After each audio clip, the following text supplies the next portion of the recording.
চৈত্র মাস এলেই সাশ্রয়ী কেনাকাটার ধুম পড়ে যায় গৃহিণীদের মধ্যে। সঠিক পরিকল্পনা ও সচেতনতার সঙ্গে কেনাকাটা করলে সারা বছরের বাজেটেও কিছুটা স্বস্তি মেলে। আর তাই চৈত্র সেল শুরু হতেই বালুরঘাটের বাজারে কেনাকাটার হিড়িক পড়ে গিয়েছে। এবং বিভিন্ন রকমের ব্যাগের উপর আকর্ষণীয় ছাড়।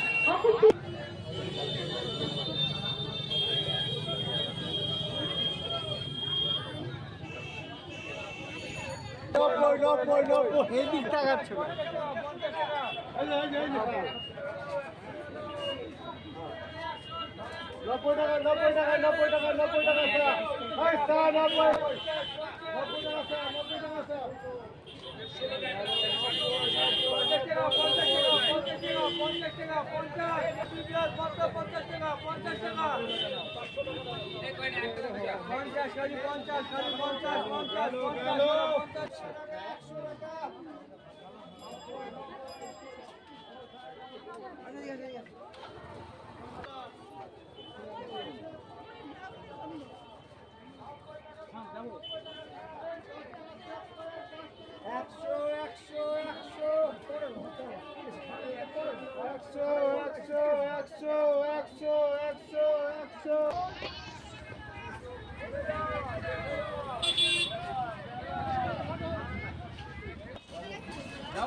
মা আনন্দময়ী ড্রেসেসে চলছে চৈত্র সেল। আপনারা পাচ্ছেন ফ্রক মাত্র 100 টাকায়। সেল সেল সেল, যে কোনো আইটেম মাত্র 100 টাকায়। সেল সেল সেল, মা আনন্দময়ী ড্রেসেসে চলছে চৈত্র সেল। আপনারা পাচ্ছেন ফ্রক মাত্র 100 টাকায়। সেল সেল সেল, যে কোনো আইটেম মাত্র 100 টাকা, যে কোনো সাইজ মাত্র 100 টাকা, সেল মাত্র 100 টাকা।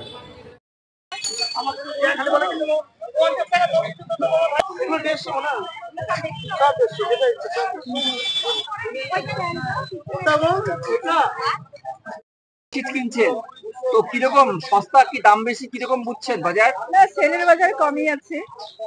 কি কিনতে এসেছেন আপনি? আমি বেডশিট কিনতে এসেছি। কি দাম বলছে বেডশিটের? বেডশিটের 180 বলছেন এগুলো, আবার বিভিন্ন দামেরই আছে। এখান থেকে আপনি কি কিনবেন? শুধু বেডশিটই কিনবেন? আজকে বেডশিটই নেব, এখন দেখি তারপরে ভেতরে। বাজার কি সস্তা এখন? হ্যাঁ, মোটামুটি সস্তা। আপনার নাম? বাড়ি মুখার্জি।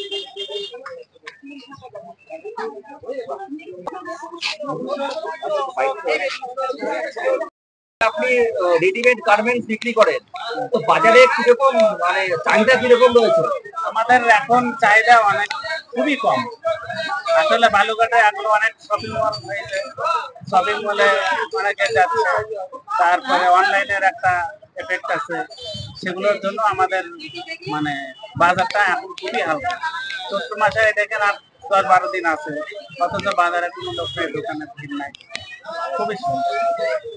তো আর 10-12 দিনের মধ্যে কি বাজার কিছুটা ভালো হবে বলে আশা করছেন?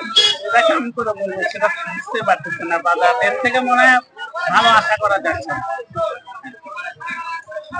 আমরা আজ থেকে 2-3 বছর আগে ছোটখাটো দোকানে দেখতাম প্রচুর ভিড় হতো, এখন সেই ভিড়টা হচ্ছে না। কি বুঝছেন কেন হচ্ছে? এটা কিছুটা অনলাইনের জন্য হচ্ছে না, আর বালুঘাটের মধ্যে অনেকে শপিং মল হয়ে গেছে অনেকগুলো, সেগুলোর একটা এফেক্ট, সেগুলোর জন্য বাজারের খরিদ্দার খুবই কম। এখন এই চৈত্রফলের বাজারে পরে কতজন করে ক্রেতা আসছে প্রতিদিন আপনার দোকানে? এখন বর্তমানে, আগে তো প্রচুর আসতো, মানে খরিদ্দারকে মাল দিয়ে সময় পাবেন না। এখন তো মনে করেন গোনা 50-60 জন সারাদিনে, সকাল 9টা থেকে রাত্রি 10টা অবধি 50-60 জন লোক পাই। আপনার নাম? আমাদের খাবার বাইক শোনা গেল।